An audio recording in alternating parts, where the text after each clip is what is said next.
Jumbo, Jumbo. welcome. You are joining us on Black Power Media Reloaded, and the program that you're joining us with tonight is called Operation Power. My name is Inez Barron, and I am the co-host along with my husband, the bold, the outspoken, the indomitable, the one, the only, the unbought and unbossed. Humble servant, Charles Barron. It's always an honor to be on with my wife of 43 years. I am a happily married Black man, the stunningly beautiful Thank you. and the intellectually brilliant Inez Barron. Thank you so much. Once again, you're joining us on Operation Power, a voice for Black radical politics and revolutionary change. That's right. And we're so pleased to be a part of Black Power Media Reloaded. We come to you each Thursday at 7 p.m. Eastern Standard Time, and we hope that you'll become a regular. Join us, follow us, and tell your friends and encourage them to watch us as well. Well, we believe that we've got an exciting program for you Yes, tonight. we do. We have the chairman, Omali Yeshitela, who will be joining us shortly. And the topic is the ballot and the bullet.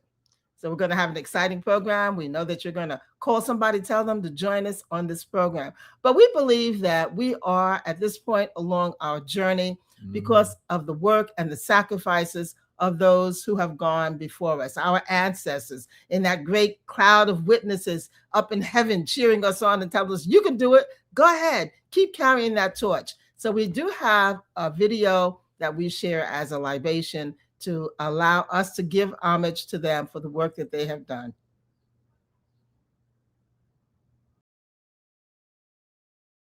For African people, nothing important happens without a libation. And so for this very important presentation, we begin by the pouring of libation.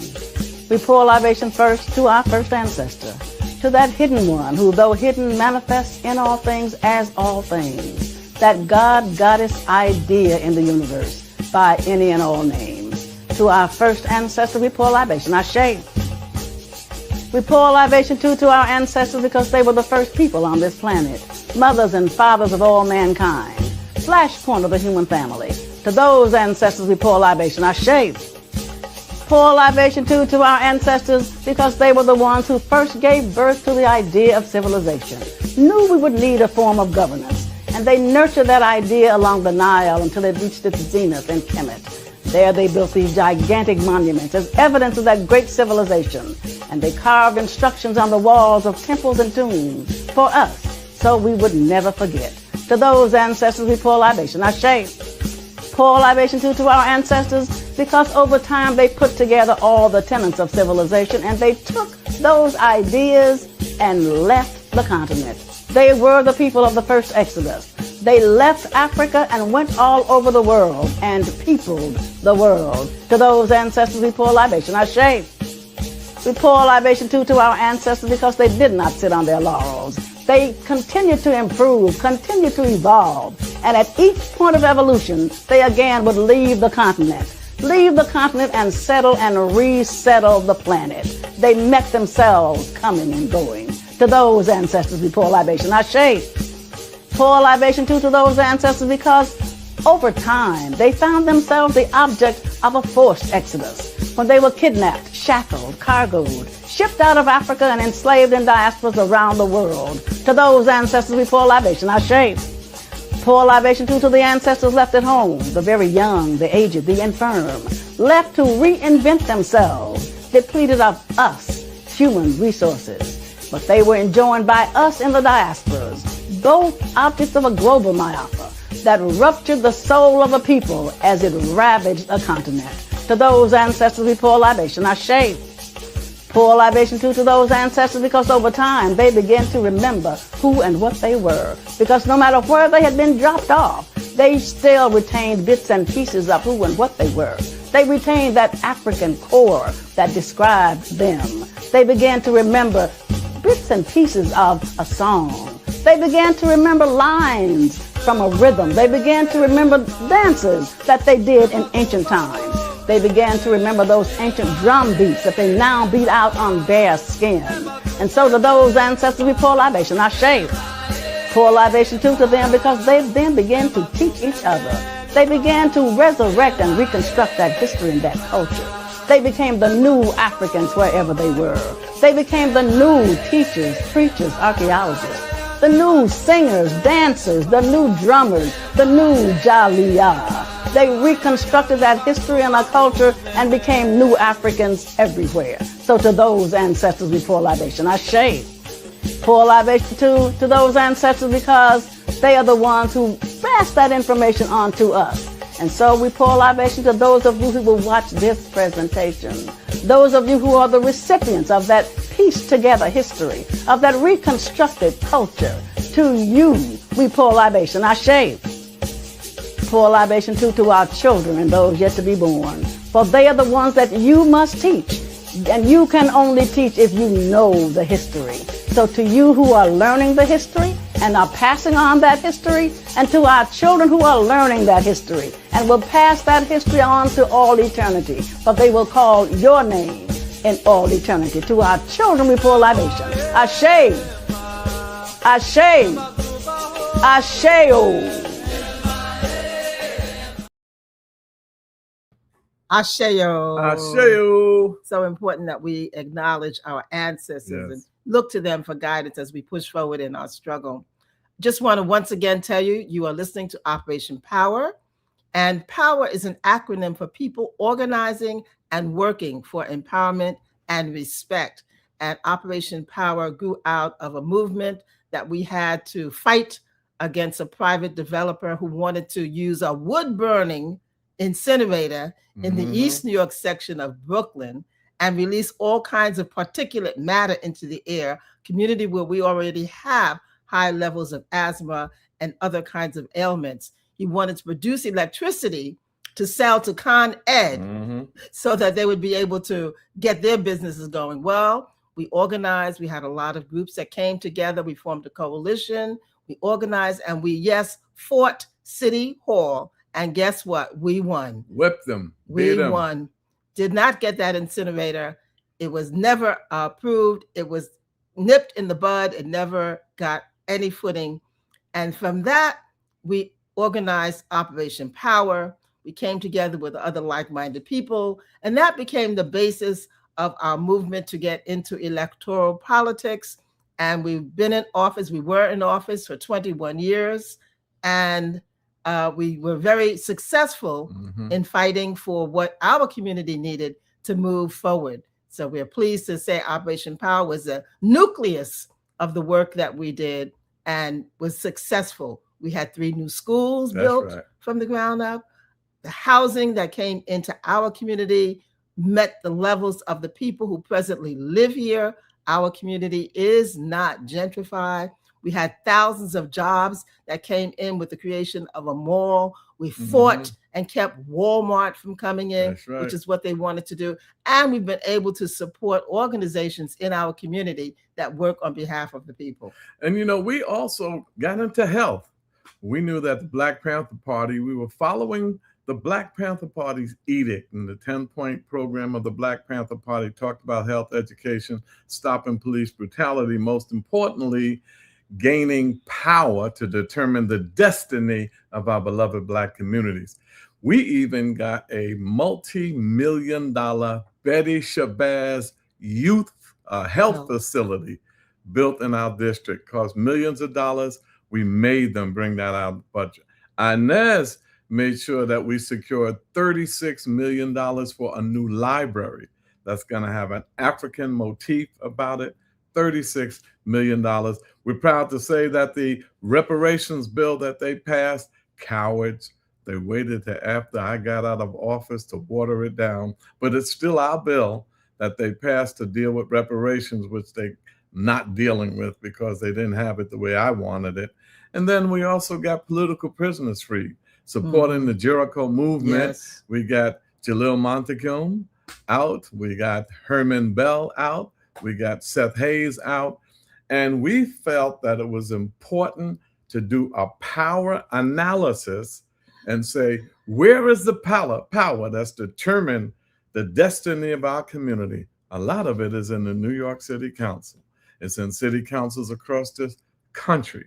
So this is why we said that we understand there's limitations to the electoral arena. We're not going to be able to vote our way to freedom. That's not happening.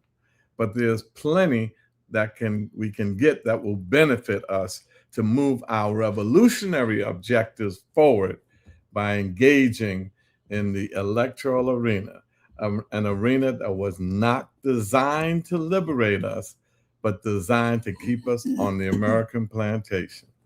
Thank you. Well, we've got an exciting guest this evening. He'll be joining us momentarily. I just want to give a brief bio of our guest, Chairman Omali Yeshitela, who is the chairman of the African People's Socialist Party.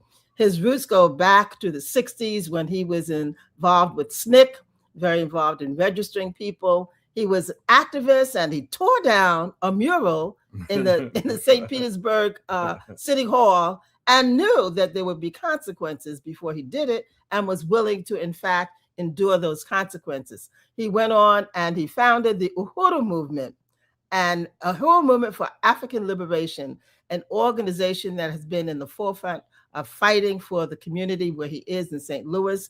They have done remarkable things. Charles and I have been there to see it in the flesh, so to speak. And the community appreciates, acknowledges, and supports the work that they do on behalf of the community. They have a basketball court that they have built. They have the Uhuru Bakery. They have furniture stores. They have things that are meaningful to the needs, the material needs of what the people have in that community. And they're all across the nation and, yes, across the world. They understand that we've got to reach people where they are and get the message out. You know, we talk about the Uhuru Movement all the time, and we talk about the Black is Back Coalition. Well, Omali Yeshitela goes way back. Yes, he did SNCC, but he also started the African People's Socialist Party. I believe it was in 1972. He'll correct us if it's not. In the early 1970s, and when the African Revolution in America had major setbacks with the COINTEL program, wiping out Panthers, and even the Civil Rights Movement, and all of the Republic of New Africa, RAM, the Revolutionary Action Movement. I mean, all of these organizations that were revolutionary, radical, and nationalists, revolutionary nationalists, were wiped out.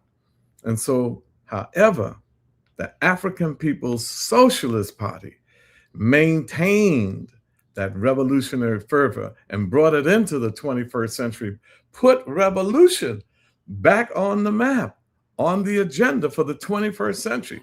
This is my attraction to him. He put it on the 21st century.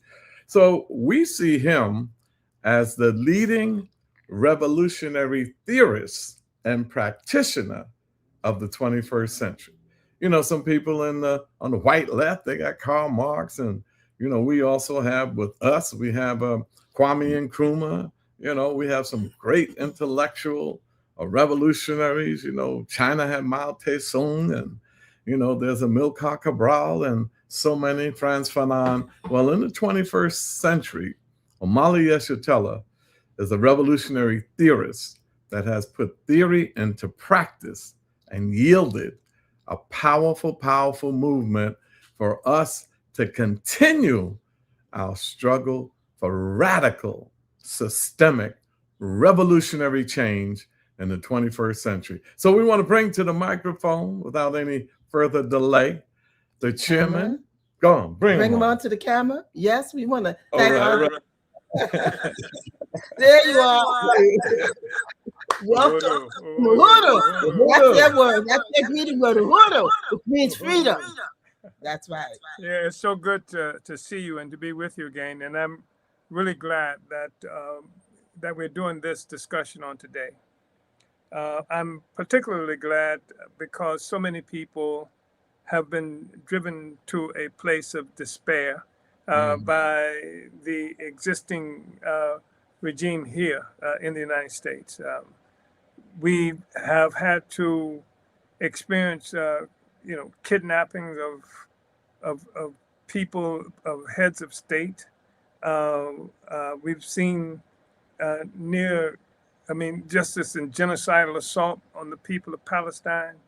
The war that's being waged against the people of Iran, just criminal behavior in many ways. And so many people have been driven to states of despair. We're talking about a instance where the National Guards have been sent into our communities and ostensibly to fight against crime. It's extraordinary. I mean, that's extraordinary. It's like John Dillinger, sending people to guard against bank robbery. You know what I mean? But we've seen that, and National Guard sent to the southern border, not to the northern border, where people from Canada might be coming across, or white people, but the southern border. And I think for many people, the last most serious thing for many people was the Supreme Court, April 29th, the gutting the Voting Rights Act of 1965. For many people, that was one of the most serious things, and it has frightened a lot of people and driven a lot of people into states of despair. And other people, of course, are oblivious and unfortunately to anything that's going on here. But it is a really important moment. So I'm glad we have an opportunity to talk about that at this moment, to talk about the 10th annual electoral campaign school that was initiated by the Black is Back Coalition, and which is really important. Charles, I think you may have even been there for the first meeting, not just the school, but in St. Petersburg, Florida, where we held the founding convention of the Black is Back Coalition. It was a really important move that some people didn't understand, because part of what we've been about for the longest period of time is mobilizing our people and trying to reachieve an element of coherence to a movement that had been assaulted, leaders murdered throughout the country. You know, we experienced Malcolm X, Martin Luther King, something in 1960, I think by 1968, some 30 members of the Black Panther Party or more had been assassinated. Some 300 have been arrested throughout this country. So a major war was being made against our struggle. And so the Black is Back Coalition was really important for us to bring everything back together, to give us some coherence that had been lost. Because for the longest period of time, what many people have forgotten, when they tremble about loss of the Voting Rights Act, what many people have forgotten is that the voting rights was not something that was bestowed upon our people by some beneficent government that had some sudden epiphany that it might be good to allow African people to vote. But it was, as we said over and over again, we did not win the Voting Rights Act. We did not win the right to vote by voting. It was struggle that did that. It was struggle of African people. And we like to remind people that that this pretense that we run into right now, that somehow this great democracy provided a Bill of Rights. We have freedom of speech, freedom of assembly, freedom of all of these things. That wasn't for us. And it wasn't for us because at the time the Bill of Rights was created, something like 1791, African people had no rights at all. We were property. In the same way a chair was property, a shoe was property, a chicken was property, we were property. And property owners did with us as they willed, as they wished, without any recourse. We had no recourse at all. And so it was struggle by African people. And then it was changing situation in the world where the anti-colonial struggle was happening globally, not just inside the United States, and where many countries were involved in making decisions about where they were going to go, what kind of political and economic plans or systems where they're going to create. And the United States and the traditional colonial powers had to contend at that moment with the Soviet Union, or Soviet Russia, if you will, that was pointing to our churches being bombed, our children being killed in the United States, and telling the world, this is what capitalism brings you. And this is why our communism is better than capitalism. And so this was a real problem that the United States had to deal with as well. And this is one of the things that made it necessary, in addition to the struggles that we were initiating here on the ground as African people. This is something that made it, and because without that struggle, we wouldn't have seen the church bombings. We wouldn't have seen the water hoses, fire hoses used against our children in Birmingham and places like that. But this struggle, this contest the United States was involved in to maintain global supremacy, made it necessary for them to give the appearance of African people having rights here. And so that's why you had 1964, the so-called Civil Rights Bill was passed. And now we're supposed to be citizens. We got civil rights, finally, in 1964. Mm-hmm. And of course, got civil rights, but you can't vote. So then hurriedly, 1965, the Voting Rights Act became necessary. But what was happening in the real world, I mean, when we talk about the Voting Rights Act became necessary, it wasn't like a group of people say, hey, let's get together and simply fight for voting as an end unto itself. We were involved in struggle, and some of the forces that you mentioned, like the Revolutionary Action Movement, RAM, and others. Malcolm X was a critical ideological leader at this moment. He was extraordinarily important. And so, like the Voting Rights Act was passed in 1965.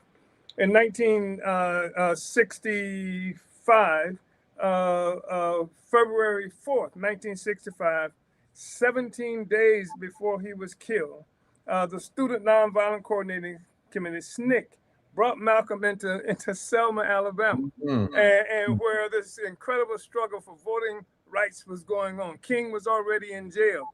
Malcolm gets that he meets with Coretta Scott King, who seemed to have been as important to Martin Luther King as Inez Barron is to Charles Barron. And he met with Coretta Scott King and told him that he was there to unite the struggle, let them know that he was there, and let them know that they'd be better off dealing with what King was bringing, because he was going to be bringing something even heavier.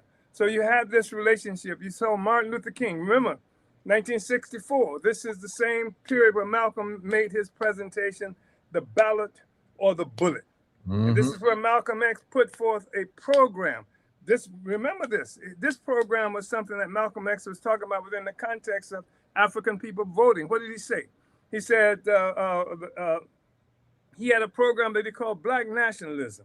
And he said that Black nationalism means that in politics, that we have to control the politics and the politicians in our own community. Right. Economically, we have to control the economy in our own community. We have to begin to develop our own economy. Socially, we have to do the same kind of thing. So Malcolm was putting forth a Black nationalist, as he characterized it, program. And his position and his theme of that incredible presentation, some have regarded as the best presentation made by anybody at any time, the ballot or the bullet.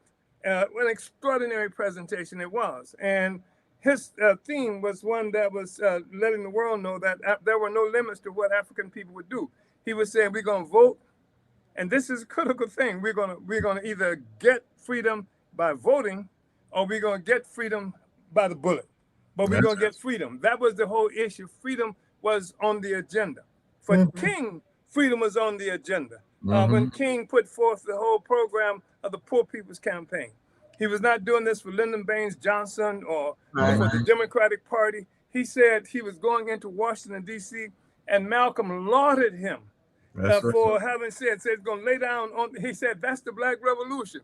They're going to go into Washington, D.C. They're going to lay on the air Airport. at the airports and lay on the runways and not allow any planes to land, et cetera, et cetera. Malcolm was extolling King for making that kind of politics, for moving in that fashion. So they killed Malcolm in 1965.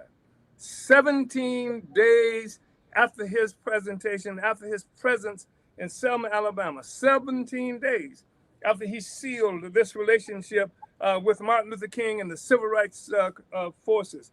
17 days later, they killed Malcolm X. And then, of course, they killed Martin Luther King 3 years after that. But this whole time frame that we're looking at, extraordinary. I mean, in the same time frame that we're talking about, they killed Malcolm, but that was too late because Malcolm had already put so much stuff in motion. Malcolm was a powerful influence of the Student Nonviolent Coordinating Committee. Malcolm and SNCC, as you know, brought Malcolm into Selma. But Malcolm also was responsible for the Student Nonviolent Coordinating Committee developing this whole position on anti-colonial self-determination, the one that sparked the Atlanta Project with Vine City when Julian Bond, who won an election for a state election for the state government, and they refused to seat Bond because Bond's position on the Vietnam War. Bond was the one who represented SNCC. SNCC had put out a position against the Vietnam War. It was SNCC, and many people may have forgotten, it was SNCC who said, hell no, we won't go. It was SNCC who led that whole struggle against Vietnam. But of course, Malcolm talked about Vietnam too, didn't he? Yes, he was talking about these tiny men with nothing but a blade. Say we had nothing but a blade and a bowl of rice. But when the sun went down, it was even Steve. It was Malcolm who told us already what the futility of what they're trying to do in Iran right now. He said a white man can't win another war on the ground.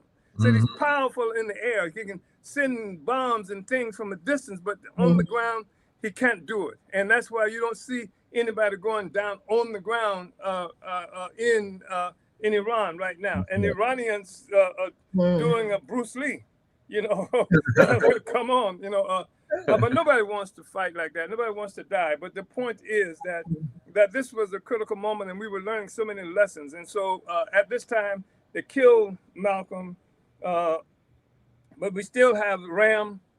We still have other formations. In almost a year to the day when Martin Luther King did a presentation that some people consider his death knell at Riverside Church, right there where you're located, where he made that important presentation, where he said publicly he didn't know if he was going to be able to maintain this whole posture of nonviolence because people are coming up to him and saying, Dr. King, how can you require us to be nonviolent, as violent as America is in Vietnam?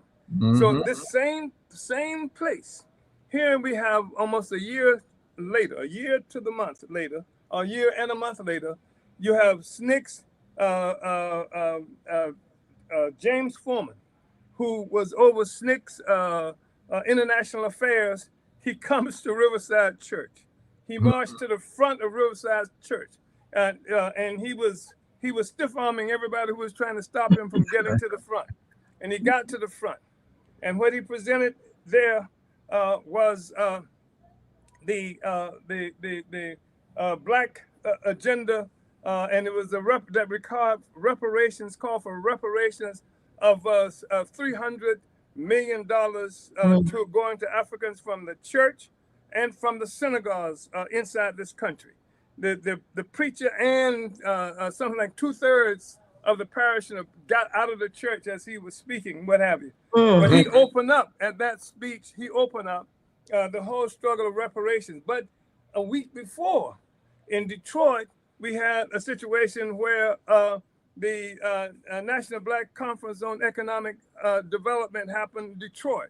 This is Black people coming together, talking about Black economics for ourselves. This is the reparations position was voted on and adopted at that conference as well. So we had this incredible struggles that we're developing here. These are Black people trying to be free. There was black people, and they didn't vote. They didn't come down and tell them, let's vote. They said, this is our agenda. This is what we want.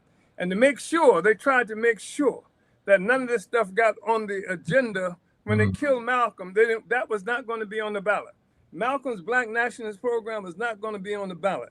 King's Poor People's Campaign was not going to be on the ballot. So they killed people to deny us, so you have access to the ballot formally, but they killed people to make sure that you can vote, but you can only vote for Joe Biden's organization. You can only vote for Kamala Harris' organization. You can only vote for George Wallace's organization. You have nothing of our own that we can vote for. And so that's why many people have became our people became so disinterested in voting. I mean, and we hear the cry all the time. Our ancestors died for the right to vote, and y'all won't vote, and how pitiful and bad y'all are for not voting. But the truth of the matter is that they killed everything that we had to vote for. They took us out of the action, and that's where you come in. Because what you and Inez, what you were talking about before, they killed Malcolm, but it was too late. And they didn't want the stuff on the ballot, but you put it on the ballot. That's right. What you've been doing, putting it on the ballot. That's why they attacked me and the Black is Back Coalition, because we're taking it back to the ballot, because we're reorganizing a struggle against colonialism. That's the thing that they want off the agenda. That's why they were killing Panthers. And many people who were Panthers then don't get it today. That the question was anti-colonialism. The question was self-government, self-reliance, etc., self-determination. And many people claim and proclaim how much they love the Panthers. They don't love the Panthers enough to be for self-government.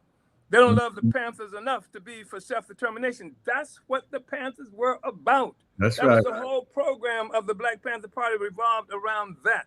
That's what even the whole question of a plebiscite, so the African people could determine what it is we wanted to do.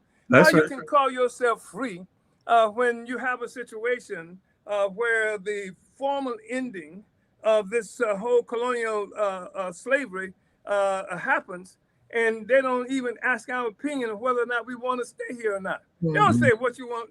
They say, y'all now citizens. That's it. That ain't free. That's the determination made by some other force, etc. So this is the kind of thing that we were confronted with, and this is part of what the discussions we had on the first day of the conference was all about, of the school. And that's why it was important. Yep, that's what I want to the hero on that. I'm glad you took it to that point. It's interesting what you said, that our people really don't want to vote because they're really not down with the system. But guess what? Neither is a lot of white people not voting and not down with the system. Because when you think of in the last election, it was like for the presidential election, there were 240 million registered voters. 80 million, close to 90 million stayed home. In every presidential election in America, it's hardly ever over 60% of the vote coming out. In other countries, it's 80 and 90% because they believe in their system. They may want other people leading it, but they believe in their system. And this one, 80 to 90 million people stayed home. 160 million came out to vote. 77 million for Trump, 75 million for Kamala Harris. And guess what? Only 538 people can vote directly for president, the Electoral College. Yes. This is why Malcolm called it a hypocrisy, not a democracy. And so what we're trying to do is what you said. We're not going to leave any arena of our oppressor uncontested. And that's the great purpose of the electoral school. Talk a bit about some of the ideological development that we went over on Friday, Saturday. I think it was June 6th and June 7th. So Saturday, it's important to have not just getting black faces in high places. That's not black power or black change or black revolution or black leadership. But the importance of the ideological development of the candidates we're running. And then we'll talk more about the Sunday presentations that spoke more on the actual pragmatic things that you have to do to beat the machine.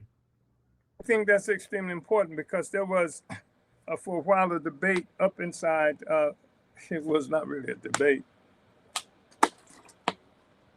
There was a position inside the Black is Back coalition that we were wasting our time by using the first day for ideological and political discussion. That because the people came, what they were really interested in was learning how to run for office. And so, as they said, while we don't think it's wrong to have this discussion, we should have it on the second day because most people are going to be leaving after the first day.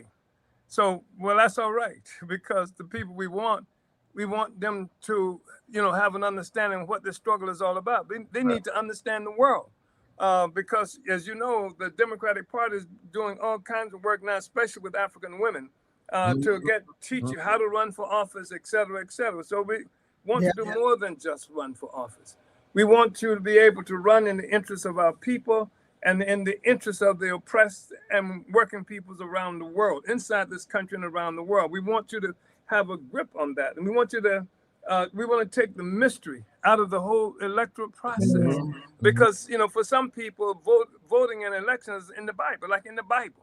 If you don't do that, doomed and cursed and what have you. So we wanted to take the mystery out of that. Then we wanted to make sure, as you mentioned, that we don't leave this arena uncontested, so that the only ones who are involved in these kinds of discussions is like the African petty bourgeoisie and the white ruling class and its minions. Right.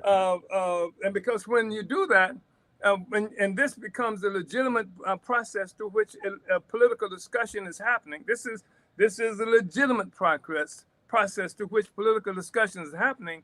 Then if the masses don't hear you, the only thing they hear is this other stuff, and that lends legitimacy to them, and then we become illegitimate.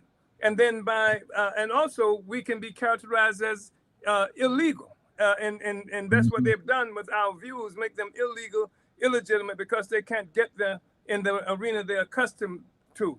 That's considered the legitimate arena of discussion. So we have to go there. And I want us to not be apologizing for doing that. We don't have to apologize for doing that. The thing is that the questions that many people say they are prepared to go to limits for don't even get discussed by the masses of people. Don't even have an opportunity to hear anything about that. What are you talking about? The first time they hear about you is when they're bombing your churches or bombing your office and hauling you off the jail on camera. They don't know anything that you stand for. So you become this weirdos, etc., because the masses have not had access to you. So we want the people to be able to access us because those institutions confer legitimacy onto political ideas. They don't have to agree with them, but they're legitimate ideas because they can get to them in that arena. And so that's one of the things that makes it so important. That's what Afia Mwangaza did a whole thing on the history of this struggle of African people, how going back to the 19th century and what have you, we were winning rights to vote and things like this with different articles that were passed, et cetera, and that this was an ongoing struggle that we've been involved in. We had people like Roger Wareham, who from December 12th, who was one of the presenters as well, and he and Afia, who worked together doing United Nations work and things like that. And why would they do United Nations work? Because the electoral arena, the voting arena, the political arena is much larger than our oppressors would have us believe. Which is one of the reasons they attacked us also, because we were talking to Russians, because we were talking to people in Spain and other places around the world. So we're not supposed to have that discussion. You probably heard it, as I used to hear it all the time, that the reason they killed Malcolm, because Malcolm took the struggle internationally, because he took it out to the world, because he ended the isolation of the struggle of African people in this country. and took it around the world. They said the same thing. Even kings in a circle didn't want him to take a stand on Vietnam. They fought him furiously about taking a stand on Vietnam, because you can't do anything international. You just have to maintain everything within the domestic confines, of the United States. So we had Afia, she was very good. Roger was really on point.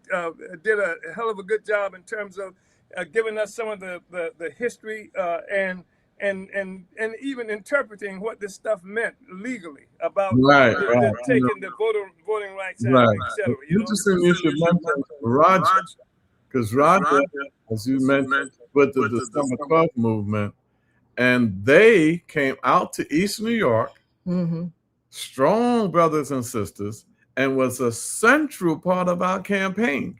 So once we made our case to Roger and our great friend, you and I, Viola Plummer, maybe she rest in peace. She always spoke highly of you as Joe Waller. She knew you as Joe Waller. Joe Wallace. But I remember sitting with Viola and saying, Viola, we need to bring revolutionaries into this process. And Viola, Omali Clay and Roger, Coltrane, Timaranga. So all of them, we all got together. They were a central part of our campaign. And when we won, they were Viola was my chief of staff. Omali Clay was Inez's chief of staff. We hired revolutionaries on the staff so that they not only did constituent services and all of that stuff, but every constituent we spoke to them about revolution. As you would say, the whole damn system, not just their particular pain, but connecting them to the relief they would have if we dismantled the whole damn system and brought in and ushered something new that would prioritize human need over human greed and the people over some party. So, Chairman, talk more about that, because that's what was so powerful during that weekend. Do that, by the way. I just wanted to say we had to do that. We had to help our people understand the whole question of colonialism. We had to help our people understand that we are not just some fringe force. I'm talking about as Black people. I'm not talking about necessarily me, but that we are not some fringe force standing, on the fringes of human civilization and stuff like that. The way the story gets conferred, to us. The fact is that what happened, African people are central to the existing of the current social system, the economic and political configuration of the world today. That includes China, Russia, Turkey, India, the United States. The economic and political configuration of the world today has its origin. Today's world has its origin in the attack by Portugal on Africa 600 years ago. And this is the process that started the kidnapping and forced dispersal of African people around the world. That's why there is a Venezuela. Was no Venezuela before then. There is a Venezuela now because of the theft of Africans and forced dispersal of African people, places like Haiti, Venezuela, all of the Americas, everything that's characterized as the Americas came into existence. And this is the birth of colonialism. The whole world, for the first time in history, you had a world economy. Never was a world economy. People traded with each other. Black people traded with people all around the world. That's why you got all these, in the libations. The sister was talking about it. We were everywhere. But there was never a single world economy that linked us all together until this attack on Africa, our dispersal, the creation of these colonies and what have you. They used to refer to it as what do they call this thing about the trading, between Africa, Asia, Africa, Europe, and the Americas. Anyway, I forgot the characterization. Are you talking about the petrodollar? Is that what you're talking? No, this was going back for ages. But the point is, you have now a global system. That's the basic point. It is a mode of production, and we are central to it. But we have never never understood it in that fashion. Nobody has talked to us about it in that fashion. Not Marx, not Lenin, not Mao. Nobody. Mao probably and Lenin probably came closest to it because they came closest to understanding the whole role of colonialism in the world. But anyway, so this was a really important discussion to talk about the colonial mode of production. So Africans need to understand our own significance. We have to understand our own significance, not just we black and proud, not just that, but our significance to the functioning of this social system, period, which is why we're always attacked, always slandered, always put in these places because of our significance to the functioning of this system. Africans move a certain way, the whole system shudders.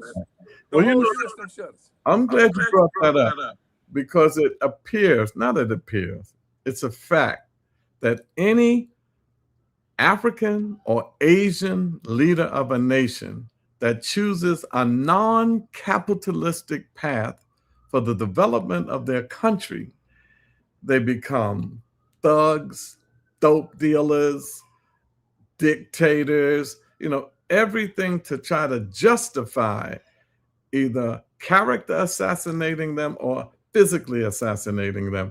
So talk a little bit about, I'm doing a piece called Birth Pains of a New World Order. And I don't know why I use that soft word, but the fact of the matter is that the American empire is on the decline and the American dollar is being devalued, particularly in the movement around BRICS, Brazil, Russia, India, China, South Africa, and 20 other countries. They're having their own new development bank, and they're saying the hell with the IMF and the World Bank, the International Monetary Fund and the World Bank, and then the Sahel revolution in West Africa, looking at Mali, Burkina Faso, and Niger, and how they're now bringing in this new order. So, we're not going to have no more of a single polar domination. It used to be bipolar, Russia and America, and then America became the only power. Now it seems to be moving to a multilateral, multipolar world, and the dollar is not going to be the currency. So as they said in the West Africa, France, get the hell out of Africa, leave the gold behind and take America with you. Leave the uranium behind and take America with you. Are we experiencing the birth pains of a new world order? I think it's really important, first of all, to realize that America itself is a settler colony. Mm-hmm. We have to say that. And that it just got here. It's only 250 years old. It talks about 250 years. And when you compare that to any place in Africa, Asia, etc., they just got here. And it's a very fragile situation that they're fighting for their very lives right now. This whole social system, people see there's some show of strength. Sometimes they do.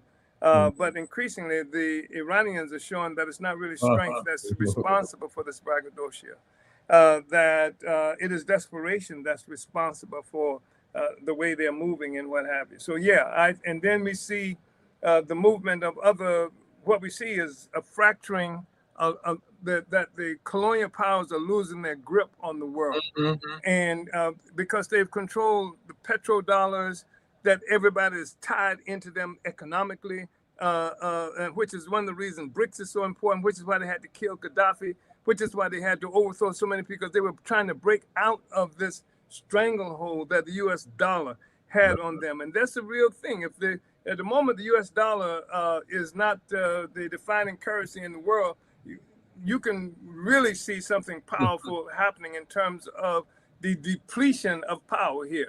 So I think that's really something that people talk about, and there's some validity in terms of what they characterize as a multipolar world.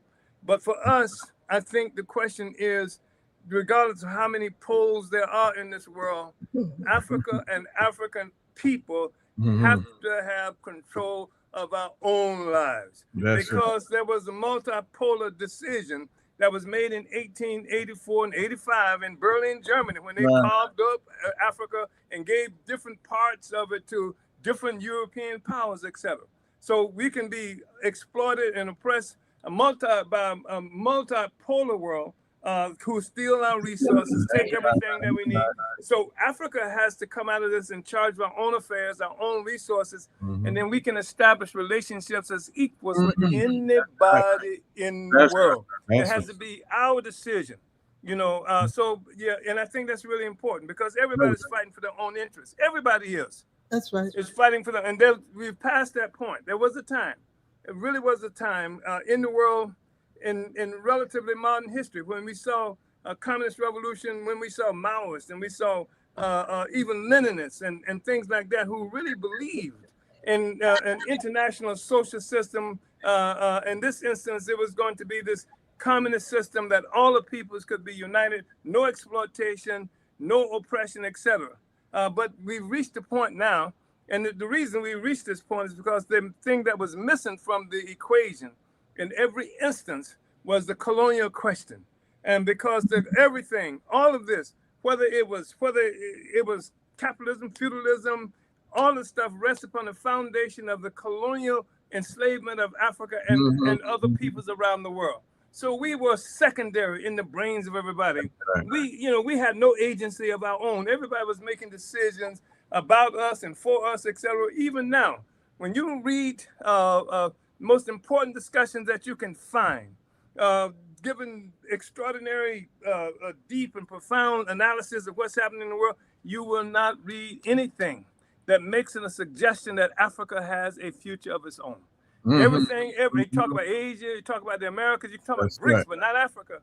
Not Africa. Africa is not even in the equation. That's right. We have to bring, and we are bringing Africa back into the equation. You know that we know Africa is important because Garvey told us so. That's right. That's why, and that's why they moved on Garvey, because he Africa for Africans at home and abroad. This was the real thing that was understood at the time. And increasingly, what you see is everybody wants a piece of Africa, no matter how they call it. That's right. No matter what the polarity is. That's everybody right. wants a piece of Africa. That's right. And the thing that's really distressing, well, it's not distressing, but that we have to deal with is when we look at what's happening, especially in the world and in this country, you don't hear leftists, even Negro leftists, describing what's happening to African people. Like this critical thing. You know, you got National Guards in our community. You got the guy who's over the ministry, the Department of War, who's talking about and the current president talking about using our communities, our streets, to train, to bring troops in, to train them to fight against crime.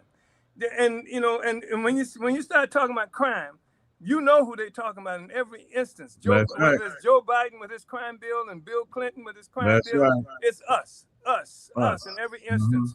And so that's part of what it is that we're looking at. So yeah, we support all of these efforts by countries who are breaking free, and in terms of economically and etc. But we also recognize that even if we are in this group, this crowd, we have to set our own path to make sure that we Africans, come out with what it is that we need in control of our own future. Well, you've always said that central to the liberation of African people in the diaspora is the liberation and unification of Africa under socialism.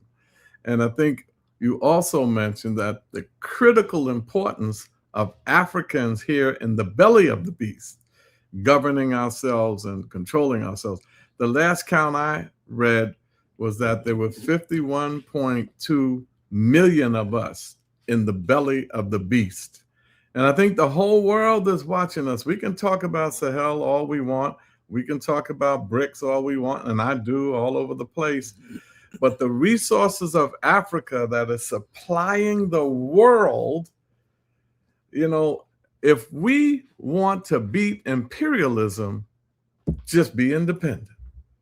If you claim your independence, because as you said very well in your books, that this is like a tapeworm, and we're the host, and that this is a parasitic relationship we have with capitalism. So talk about the importance of us rising up in the belly of the beast and striking a mighty blow against colonialism. Even King saw our communities as domestic colonies of a colonial capitalist system. And then, this is unfair to you, close it out with Cuba. What's happening with Cuba right now? Ghana for independence of Ghana. King was there. That's right. And I think it's really important for us to understand this. And Comrade Louise Kinshasa, who was one of the presenters on the first day, and he talked about he's Congo born. He's been living in England as a refugee for a while, but he talks about how Africans on the continent, with all the complaints that Africans make about the conditions and what's happened to them. He says, one reason that you can withstand this, he says, what Africans in America have gone through. He said, Africans in the United States have shown us that we can go through it. We can come out of it. We can win. We can be victorious. And I think it's really important for us to understand, there may be 52 million of us here, but there's something like 200 billion of us worldwide. And that we have to complete what Garvey was talking about, to close this circle, because we have run into the African liberation movement has run into its limitations when fought within these borders created by the colonizers. All these borders that you see, whether they're in Latin America, whether they're in the Middle East, whether they're here, they were not here before the white man got here and drew those borders. Those borders function as property lines more than anything else. And so we don't have respect for those borders. And so we're involved in a struggle that unites all of Africa, all of African people in solidarity with the oppressed and working masses of the world. That's what it is that we are about. And the voting thing is an instrument that we use to further the struggle for liberation. And if it can't take us to liberation, it's no use to us anyway. But they don't want us to use it because this is a vehicle that's important for us to be able to take messages, legitimate messages in the brains of our people to masses of African people who won't have an opportunity to hear us otherwise. We think we're doing raising hell. We get 500 people to a rally, et cetera, but all those people who can hear a Democratic candidate, in these major elections and stuff, we don't have access to their ears. We don't have access to their media and stuff like that. We take this thing, the voting thing, and we use it to further the struggle and spread our ideas. And then all the stuff you want to do down the line becomes much more likely to be successful. That's right. Yeah. Well, we're running out of time. But what you said was so critical, because when we look at just in our little corner here in East New York, Inez got 35,000 votes one general election. 35,000 people voted for her. Yes. 25, 30,000 people voted. In an election, yes. In one election, yes. In a little district. Yes. When I say revolution is going to happen from the bottom up, this is what we're talking about. We have, in the elections that we've had, I think some of our lowest numbers were in the primary election. You're talking 5,000 to 15,000 people. Apologizing for doing that, are you? No, we don't apologize. No apologies whatsoever. I'm trying to more people to do it. No, not at all. Yes. No apologies for doing that. Matter of fact, I think this is one of the essential strategies that we need to take on. Because in addition to, you get a lot of listening or people to talk to, the resources you can get out of that, and at the same time maintain your revolutionary fervor. It is essential, critical. I mean, what's his name? Fidel Castro ran for state Representative Sure. Marcus Garvey was a counselor in Sure. Jamaica.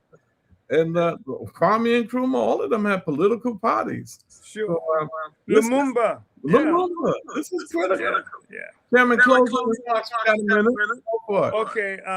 I just want to appreciate you again, and to say that elections are important, and we can do elections. We can do our own elections. One of the most important elections, I think, happened in 1920, right there in your beloved New York, where Marcus Garvey had from 25 to 50,000 people there at Madison Square Garden.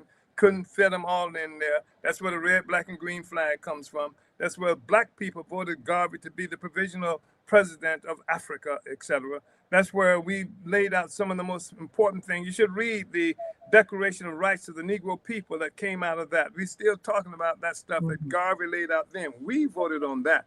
Then we called the Democratic Party was nothing the American government did. We did that, you know, and that's the kind of thing that we have to do where we are. We can govern based on being given the right to do it by our own people in the spaces where we occupy. That is ultimately what's going to make the determination of what it means to be free. And so we have to take those spaces and turn them into free spaces for African people. That's the kind of stuff we're trying to do right here that Carmen Inez was talking about, looking at in St. Louis, North St. Louis. We've transformed an entire African community that way, and that's the kind of stuff. So I just want people to know, if I got just a second, that as you know, we were put on trial, and the U.S. government intended to put us in prison for 15 years, charge us $500,000 each. There were three of us, me, Penny Hess, and Jesse Neville from the African People's Solidarity Committee. And this was important because it's the first time they've ever attacked the African liberation movement, that they had to go in their own colonial communities to lock up some white people too. Some of the colonizers. They killed Fred Hampton. You didn't see anything like that happen. When they killed Malcolm X, you didn't see the white people rising up, upset, etc. So we've broken out of this encirclement, and we've created work in other spaces and what have you. It makes it necessary for them now to come for themselves when they're coming to get us. So we were found not guilty of being Russian agents for talking about reparations and genocide, etc. But we were found guilty of thinking about it, and so they call it a conspiracy. And so we were that was punishable by 5 years. We were given a 3-year what do you call it, probation, no fines, anything like that. So we're going to Atlanta in July. On July 22nd, there's going to be a hearing in Atlanta. The court has allowed us to have oral arguments, which is a good sign. So that's going to be on the 22nd. On the 21st, we're going to have an event there. On the 21st, the day before, and then on the evening of the 22nd, we're going to come together with a summation. So there should be a lot of people there, and we hope so, because the critical question always has been the people.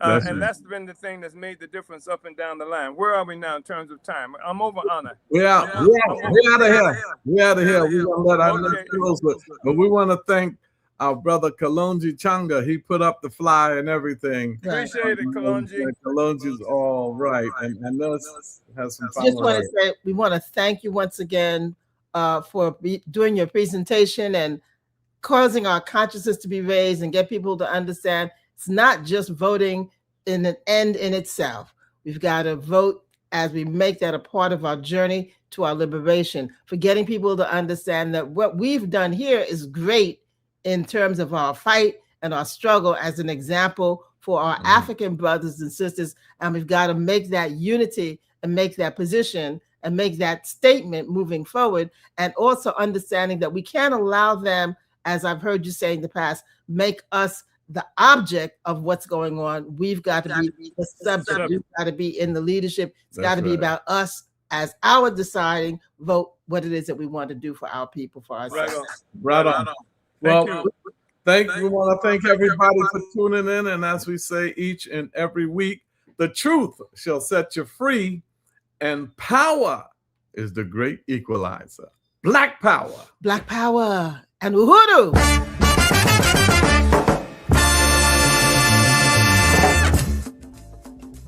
Operation Power stands for people organizing and working for empowerment and respect.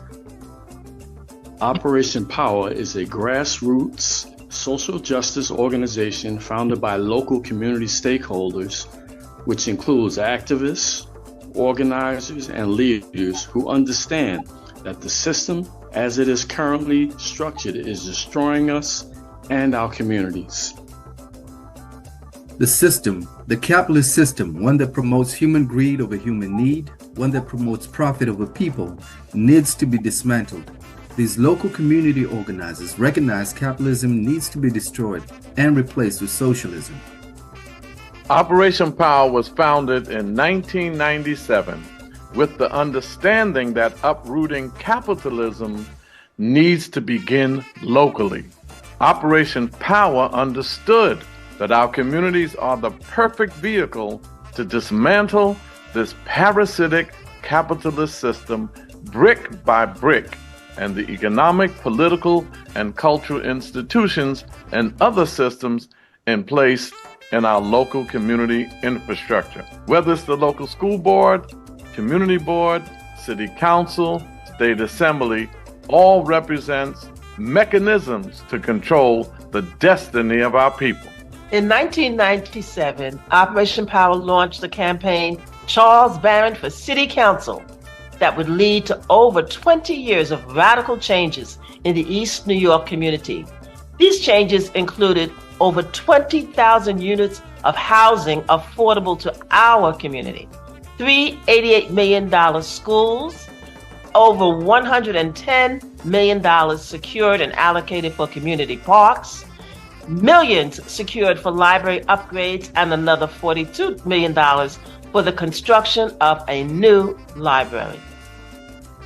Cultural programs such as the Juneteenth celebration, Kwanzaa programs, and reinterment of Sankofa Park, securing thousands of jobs for local residents.